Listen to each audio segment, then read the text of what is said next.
Welcome. Today we're having a conversation with my friend Kathy LaLiberte. She is in Zone 4, Vermont, while I'm here in Central Iowa, Zone 5. We visited her garden a couple of years ago, and the results of the visit are featured in the new January-February issue of Garden Gate magazine. Welcome, Kathy. Hi, James. It's really nice to see your face. Thank you. And I'm excited to share a virtual tour of your garden with folks today. And when we visited, I think it was in July, if I'm not mistaken. Am I correct? That was the time of our visit. July was so good. But if you don't mind, can we start taking a little tour of your garden? Yeah, I'd love to give you a tour. And in our first image, Kathy, you can see this front yard garden. And I remember you explained how you created that whole front bed from what was excavated when you were making the foundation for your house. Right. So I was almost 30 years old when we bought the piece of property, and my husband and I dug that foundation with some help, with some equipment, but we just piled it all. It was a very flat site, and we just piled it all into this kind of raised long bed to add a little bit of berm, to just add some kind of interest to what was a totally flat, totally empty site. It was a horse pasture, so there were no trees, there was nothing there. So the other thing about that is that was we built the house in the summer and were married there the next year. So in the spring, after we built the house, there was nothing but mud. And the wedding was in August. So it was not a big plan. It was just like, go around to people, get stuff, and put it in. And I'll just say that along the path there, which at the beginning was a stone path, but it was half the width. But all along the path on the right side, someone had given me agapodium, and I planted it all along the path. And someone who came to the wedding said, "Did you plant that?" I said, "Yeah, isn't it cool?" They go, "As soon as this wedding's over, tear it all out." So there was not a lot of, there was no shopping going on or planning for the things that I started with. It was just, here's an empty site. You know, I was working full time, just what can you put in there? And I think a lot of folks can relate to that. And when you're new to gardening or you have a new space to fill, you want to say yes to everything. And people share plants like Joe Pieweed and Veronicastrum and Filipendula with you, which might seem like a great idea to start off with, but after a few years, you begin to learn how much maintenance those plants really do require. And why they were really sharing them with you. No. Hey, let's go to the next image here, Kath. And we're coming in closer. Actually, this is a closer view of the front entrance to your home. And which direction is the front of your house facing? West. Okay. And so we're coming sort of behind that front border right now. Yes, right, around the side of it. And the walkway, as I said at the beginning, was just, was probably 3 feet wide. It was like the width of a stone or two.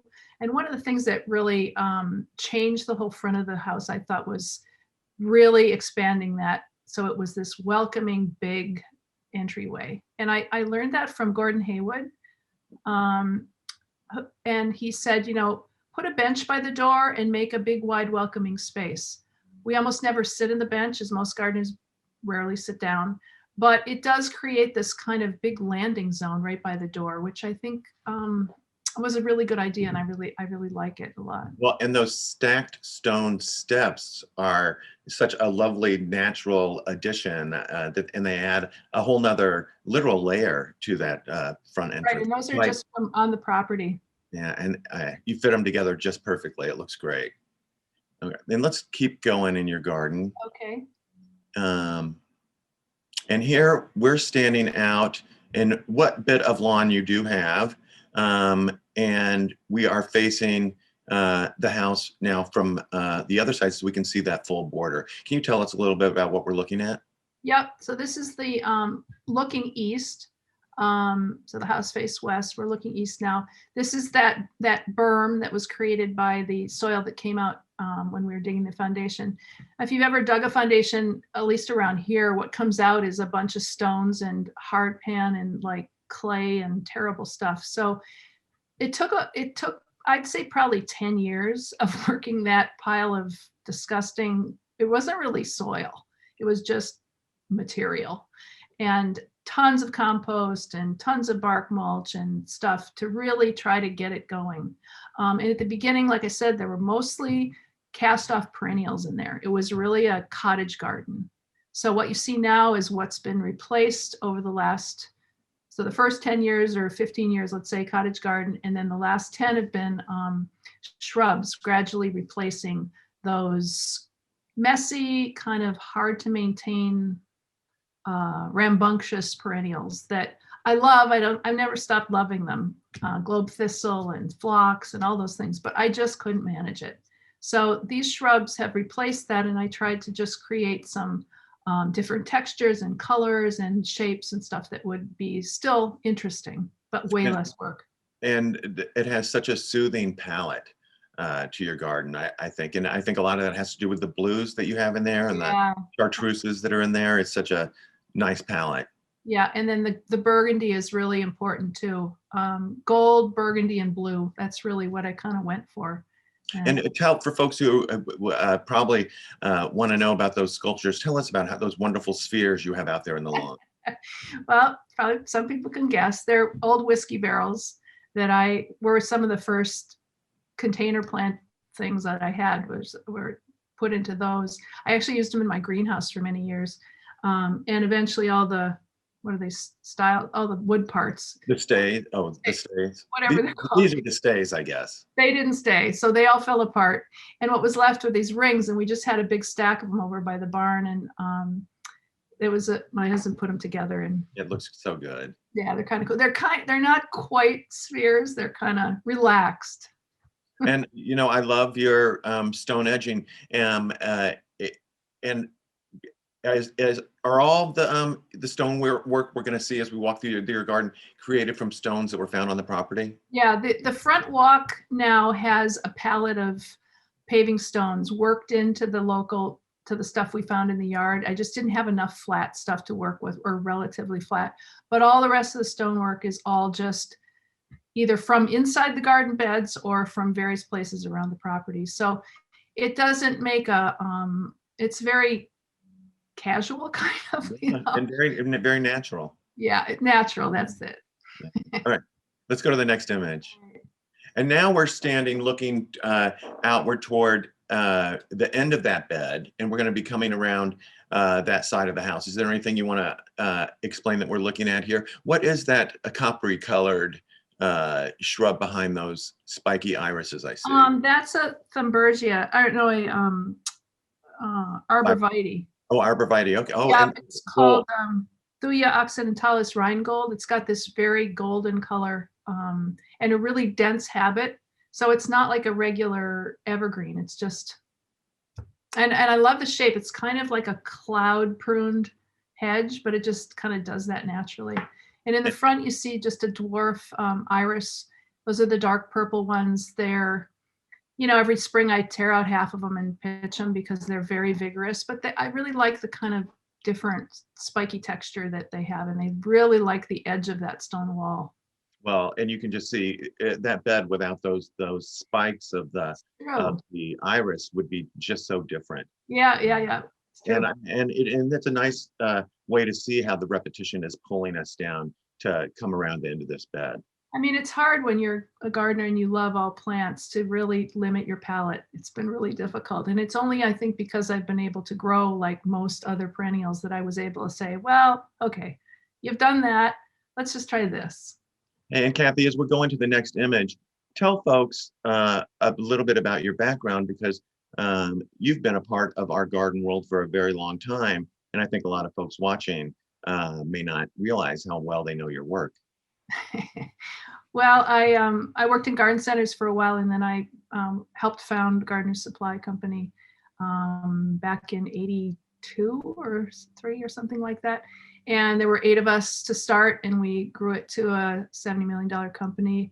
I left about 10 years ago. I'd been there for almost 30 years. And it really changed from a little kind of bootstrap, all self-funded, operation to a really big company with 300 people. And so I was the creative director there, and have always written, catalog copy. And when blogs started, I did that, but had the how-to information, all that kind of stuff. So that was, and then 10 years ago I left, and now I work freelance.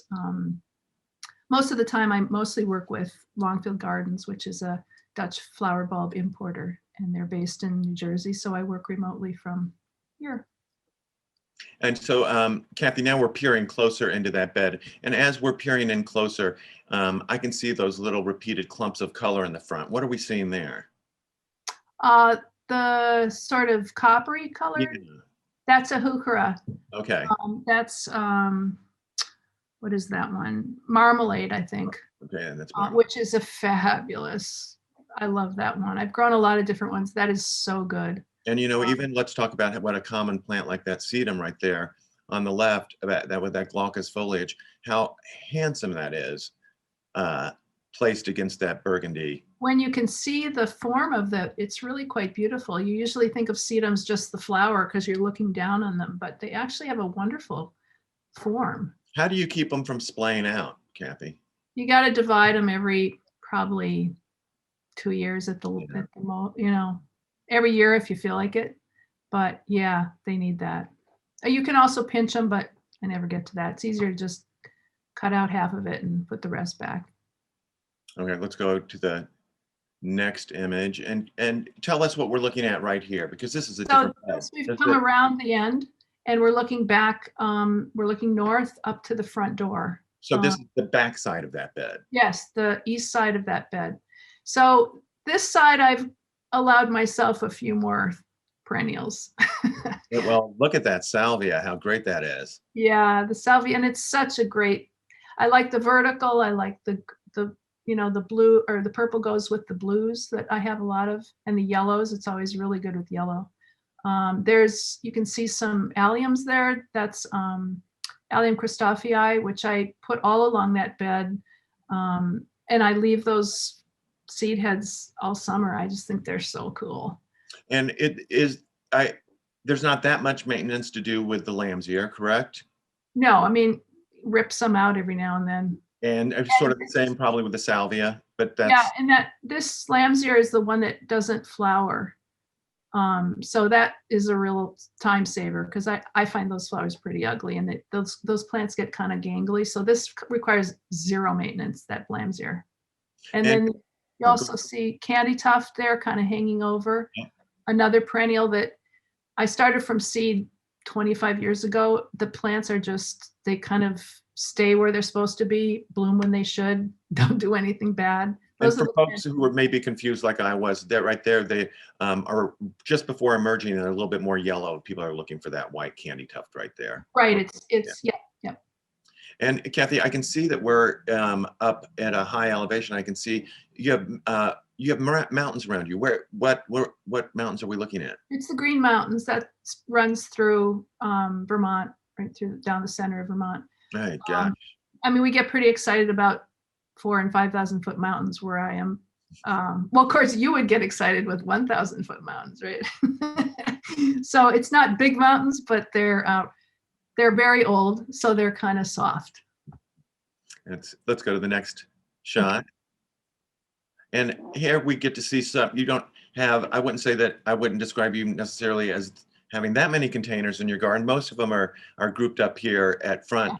What are your thoughts about what you've got going here in these containers? Well, I love doing containers, but they require a couple things. One is they can get expensive if you put really flashy plants in them that cost a lot, and those are the ones I like. So I try, and they also take, daily watering, and honestly, that's a bunch of work that I don't really want to do. So these are pretty much the only container plants that I have. I have some on the back deck, but they're or the back patio, they're just single species plants. On the front, I tend to do like little combinations with coleus and a tropical. I think here there's a banana in that big one in the back, and then that really cool salvia.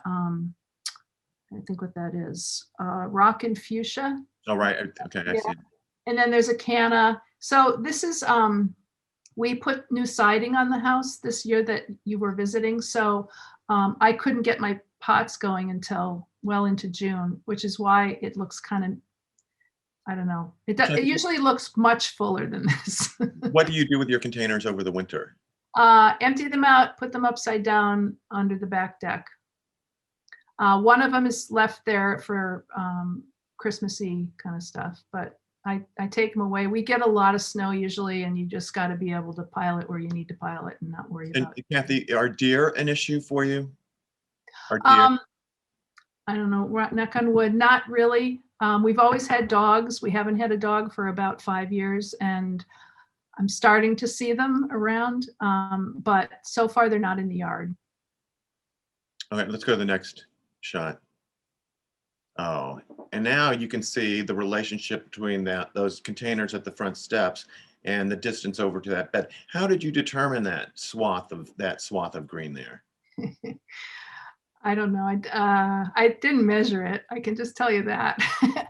But it's a very comfortable width. Two people can walk side by side down it, and it takes 3 passes of the lawnmower. So whatever that equals. On the left, you see there's in the distance there is lavender, and I have a long lavender hedgy kind of thing there, and there's enough of a slope that it drains well enough that I can. It's been there for a really long time. Hey, Kath, I wanted to at some point talk to you about life over these last 9 months during the pandemic and how your relationship with your garden, what role has your garden played for you over this past season, which has been so different for all of us? Yeah. My garden is important to me all the time. And I think my life hasn't changed that much because I work from home and my kids are grown and they live elsewhere. Friends I just contact on the phone and stuff. So nobody came to see the garden this year, which is kind of hard because it's a pleasure if you have a nice garden and people come and they go, ooh, it's a lot of work and it's nice to have people say nice things. So that didn't happen this year. But because I didn't have anything else to do, I had nowhere to go. I was in the garden a lot more. And that was a really nice thing. It's kind of took a little bit of the pressure off about, where's the list? And I just got to experience it. So that was really nice. Let's go to the next image. Yeah. Okay. That's the rock garden. It's such a pretty spot, tucked around to the back of your house. Am I saying that right? Yep. It's just under the south windows. So the gable end of the house faces north and south. And the big south gable is mostly glass for a lot of light and heat. And below that is this rock garden. It's a walkout basement, so there are windows. I don't know if you have a shot of that, but these rocks are again just from the property. And my grandfather had a rock garden. I was very close to my grandfather, and having a rock garden is something I always wanted. And it just this was just the place that called for it. And so it's all kinds of different sedums and sempervivums. There's some of the dwarf iris in there. There's dianthus, some little bulbs. So Kathy, when you were making that and you were placing those stones, you didn't have to do anything to amend that soil beneath because you were sort of building it up. Is that right? Right. It's very heavy soil. So the rocks are kind of stacked going backwards, away from you. So it helps to hold that bank. And it just naturally made little pockets. I didn't intentionally create pockets. And if I didn't make the holes, then chipmunks did and pulled out soil, and it just kind of happened.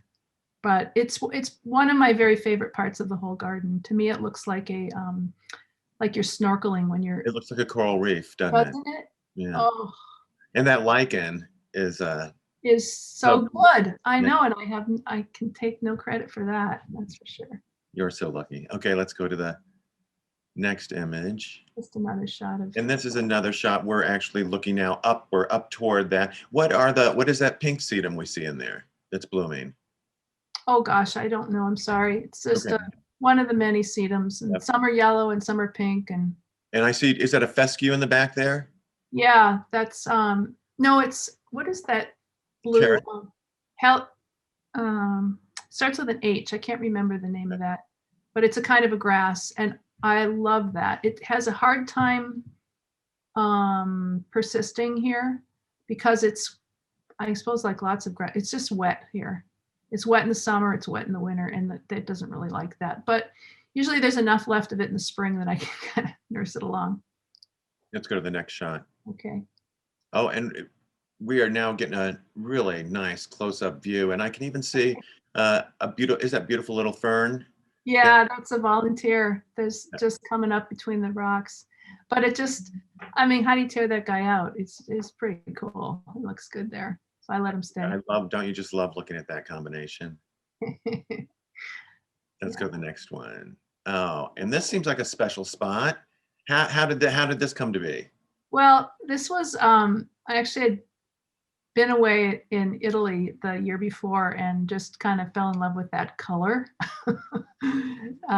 And the deck was falling apart in the back, which is right to the right of this, on the second story of the house, and had to be rebuilt. And this was a slope that goes down to the river, which is just straight ahead if you were looking here.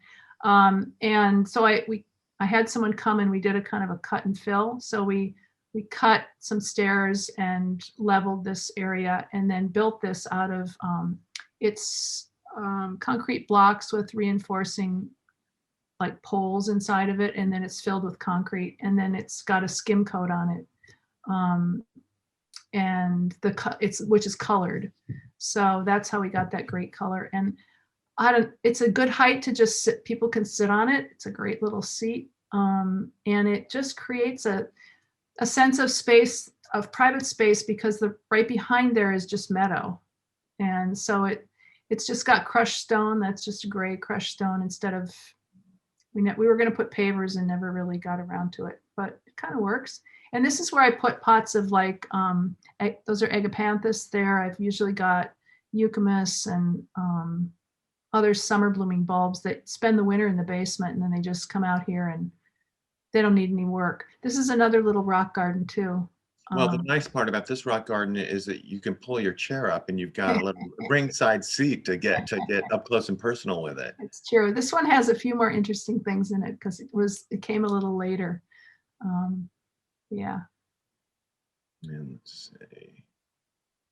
Oh, and so on the whole other side of your house is where you have your cutting garden and your vegetable garden. What are we seeing here? This is the cutting garden, and behind it are blueberries, which is, you can kind of see the netting that covers the blueberries. So here's where I do cut flowers. I do a lot of dahlias usually, and you'd think I make bouquets and give them to people and sell them or something. I don't. I mostly just grow the flowers because I love zinnias and I love all the annual flowers. So do you have rabbits? We do have rabbits, and rabbits are an issue. And yeah, that's when you would need your new dog. I'm too old for a dog. I'm afraid I'm just kind of over that. But I mean, I don't know. Sometimes I cover things with netting or with like fabric for a while. Sometimes we can trap them in the have-a-heart. They're just a problem. Yeah. The vegetable garden is mostly fenced with a very low fence that keeps out, just to keep out the rabbits. But here, I don't know. I do a lot of yelling and stamping my feet, things like that. And hey, we'll end here with a shot with some of your beautiful poppies. And you live in a perfect climate for growing poppies, don't you? Yeah, they grow pretty much everywhere. Yeah. This shows the vegetable garden with that low fence. I made it that height so I can step over it, because I didn't want to deal with a gate. So it's just fine for the rabbits. Obviously deer wouldn't be able to be kept out. And Kathy, on that arbor we see behind you, what's climbing on that arbor? Grapes. Oh, And and you make use of those grapes? I would like to, but the birds eat the grapes. So you can kind of see on the right behind me, there's a bunch of elderberry in flower. And I have a really big elderberry hedge, and I do use a lot of elderberry. I make tincture and juice and all kinds of stuff out of that, but not the grapes. Kathy, thank you so much for taking some time. I think it's lovely to be able to have a chance just to even see your face, but to catch up with you and to share your beautiful garden with people. And I hope everyone gets the new issue. This is the February 2021. We're almost there, Kathy. We're almost there. Issue of the magazine. If you want to see more and get great advice from Kathy on how she's created this beautiful garden in Vermont. Kathy, thank you for your time. Thanks, very fun. We really appreciate it. Fun to be in summer for a minute. Thanks. Okay, bye-bye. Hi, I'm Jack from Garden Gate Magazine. I hope you enjoyed our video. Be sure to check out our YouTube channel and press the bell to get notified each time we upload a new video. You'll get content with useful gardening tips, design ideas, and how-to help for all levels of gardeners. I especially enjoy the garden tours and talks with fellow gardeners across the country. Be sure to follow us on all of our social platforms. You can see the list below. Thanks for watching.